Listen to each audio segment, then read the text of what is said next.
I turn to the ranking member. Thank you, Mr. Chairman, and I appreciate each of the witnesses taking the time to be here today.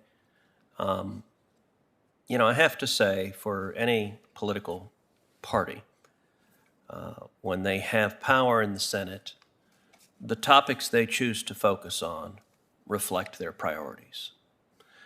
This is, by my count, the sixth hearing either the Senate Judiciary Committee or this subcommittee has held, focused on federalizing elections, focused on what is the Democrats' number one priority in this Congress, and that is seizing power and ensuring that Democrats stay in power for the next 100 years. It is striking that the Democrats' proposals are not focused on protecting the right to vote, but rather are focused on striking down provisions that prevent voter fraud, striking down provisions that protect the integrity of elections, and instead, what the Democrats are seeking to do is expand voter fraud and disempower the voters from voting Democrats out of office. It is cynical, it is misguided, but it's also transparent. It speaks volumes that that's their priority, despite the fact that there are other pressing topics that we should be addressing, rather than an illegitimate Democratic power grab.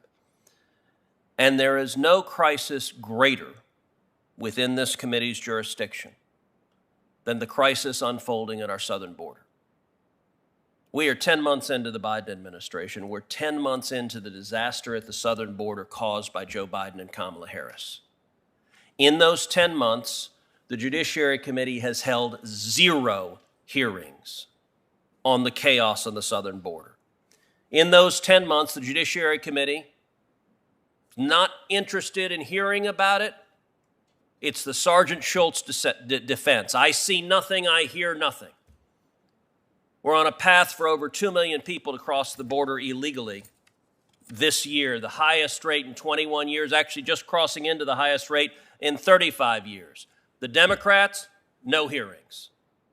For 4 years under President Trump, we heard every Democrat go on TV talking about kids in cages, kids in cages. And I suppose a reasonable observer might have thought they believed what they were saying. We now know they didn't. Why is that? Because the Biden cages, I've been to the Biden cages. The Biden cages are more full and bigger than they ever have been. And to the best of my knowledge, not a single Democratic member of this Senate has bothered to even go see the kids in cages. They only cared about it when it was an attack on their political opponents and the hundreds of thousands of little boys and little girls locked in cages, getting COVID, being subject to physical and sexual assault by traffickers. The Democrats don't care. The hundreds of thousands of illegal immigrants being released across this country, many with COVID. The Democrats don't care. Yesterday, I introduced a bill that might adjust their priorities. It's a bill called the Stop the Surge Act, and it does a very simple thing. It simply creates 13 additional points of entry. One of the reasons the Democrats don't care about the chaos that's unfolding in my state, the state of Texas, is because it's far away. They don't have to see the cages filled with kids. They don't have to see the schools bursting at the seams. They don't have to see the hospitals packed beyond capacity. They don't have to see law enforcement broke and unable to deal with it. It's somebody else's problem. Well, Stop the Surge Act creates 13 additional points of entry in places where Democrats live, including Greenwich, Connecticut, the chairman's home state, but also including places like Martha's Vineyard and Nantucket and Newport, Rhode Island. And it's very easy for Democrats to say, you silly Texans, you silly people in the rest of the country, you shouldn't worry about that. I feel quite confident Senate Democrats would feel differently if each and every week 10,000, 20,000, 30,000, 50,000, 100,000 illegal immigrants were being dropped off in Greenwich, Connecticut. Suddenly you would see a cry, this is a crisis. And yet, because it's just Del Rio, Texas, I've been to Del Rio, Texas. To the best of my knowledge, there's not a Democrat in this body that's been to Del Rio, Texas. Del Rio, Texas is a little town, 35,000 people. On one day, there were over 15,000 illegal immigrants, mostly from Haiti, under the bridge in Del Rio, half the population of the city. And Democrats don't care. It is scandalous that we have been nearly a year without a single hearing, without a single Democrat going to the Rio Grande Valley. And instead, what is their priority? Their priority is keeping Democrats in power. Now, this hearing, the sixth one on federalizing elections, in this instance, it's focused on the Native American community. Native American community is a wonderful community across the country of various tribes in each state. It's a community that over history has endured brutality. It's endured discrimination. But in the face of it all, these communities have proved resilient at the same time. I see it in Texas, where we have tribes with reservations like the Alabama Coushatta, the Kickapoo, the Isleta del Sur Pueblo. But in Texas and elsewhere across the country, state officials are working with the tribes to meet their voting needs, to ensure that everyone has the opportunity to vote. Wyoming Secretary of State Edward Buchanan is here today. It's good to see you, Mr. Secretary. And I expect that he will tell the committee about this process and how it's already working to ensure that everyone has the opportunity to vote. There's no need for a complete overhaul of voting on tribal lands. But that's what Democrats are pushing, a complete overhaul of voting laws. And yet again, they're doing it for purely partisan gain. The Democrats are hell-bent on undermining voter integrity and rigging the system to favor Democrats. They first tried the most brazen power grab in living memory when they attempted to pass S1, the first bill that was Chuck Schumer's #1 priority, the Corrupt Politicians Act. A bill designed to take powers away from citizens to register millions of illegal aliens, to strike down voter ID laws, to expand ballot harvesting. They tried the same thing in S4. Their next attempt, which would allow radical leftists in the Department of Justice, unappointed bureaucrats, to strike down any voter integrity law they wished, again designed to expand the frequency of voter fraud because, sadly, my Democratic colleagues have made the judgment that the more fraud that occurs, the more it will benefit Democrats. This week, the Senate right now is voting on their revised version of the Corrupt Politicians Act. It's only a little less corrupt. This is the same Democratic operative playbook, complete with ballot harvesting, complete with drop boxes set in the middle of nowhere that invite fraud, and complete with mailing out absentee ballots that voters didn't request. And let's be clear, there used to be consensus that election integrity mattered. There used to be consensus that voter fraud was a bad thing. The last major bipartisan commission to consider voter fraud was the Carter-Baker Commission. It was chaired by former Democratic President Jimmy Carter and former Republican Secretary of State James Baker. Carter-Baker Commission, it's worth rereading what they concluded.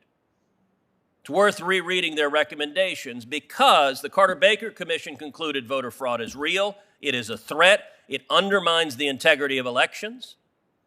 It recommended, among other things, photo ID for elections to prevent voter fraud. It also listed the practices that contribute to voter fraud that undermine ballot integrity. One of the principal ones it focuses on was ballot harvesting, the practice of corrupt, paid political operatives collecting the ballots of others, because history has shown that invites fraud and potentially fraud on a wide-scale basis. It focuses on widespread mail-in voting as inviting voter fraud. What is striking about today's Democratic agenda, some 20 years later, It is almost as if they went down the recommendations of the Carter-Baker Commission. How do we prevent voter fraud? And they inverted every recommendation. The only reasonable explanation is they looked at that for a blueprint. How do we get more voter fraud? Let's do the opposite of what the Carter-Baker Commission recommended. And I will point out again, the last I checked, Jimmy Carter was a Democrat. So their notion that being concerned about voter fraud is some crazy right-wing conspiracy is utterly ahistorical. We should protect every American's right to vote. We should protect Native Americans' right to vote. We should protect the right of every American to vote. But the right to vote is undermined if Democrats succeed in striking down voter integrity laws and federalizing elections and in implementing practices that we know will expand voter fraud. When an illegal voter votes illegally, he or she is stealing the right to vote from American citizens who have that legal right. And it's not just me who said that. That was the majority opinion of the U.S. Supreme Court in the decision upholding the state of Indiana's photo ID laws. I represented the state of Texas and a number of other states in that litigation. The majority opinion by Justice John Paul Stevens, another lion of the left, explained that photo ID laws protect the integrity of elections, and when voter fraud occurs, it steals the vote from legal citizens.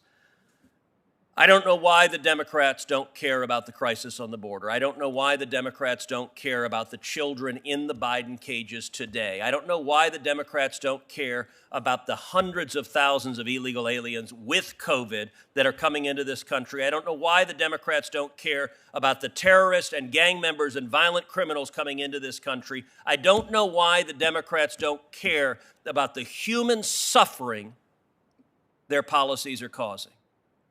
But what I do know is the Democrats today care about stealing elections. And there is no agenda item that is a higher priority than that. And let me note finally, the full Judiciary Committee should hold multiple hearings on the crisis on the border. But this subcommittee, the Constitution Subcommittee, should likewise hold hearings on that same topic. Article 2 of the Constitution provides that the president shall take care that the laws be faithfully executed. We have had presidents in the past who were reluctant to enforce immigration laws. Barack Obama was lousy at it. He created illegal categorical exemptions where he wouldn't enforce the law. But Obama never attempted what is happening now, what Joe Biden is doing right now, wholly refusing to follow federal immigration law, ordering his political subordinates, do not follow the law, do not enforce the law. It is brazenly illegal. It is brazenly unconstitutional. It is a violation of the Take Care Clause of the Constitution. And it is creating a constitutional crisis in this country because states like my home state of Texas are facing this crisis. And a president is utterly defying federal law. That's what this committee ought to be addressing. Unfortunately, for Senate Democrats, it's just not something they care about.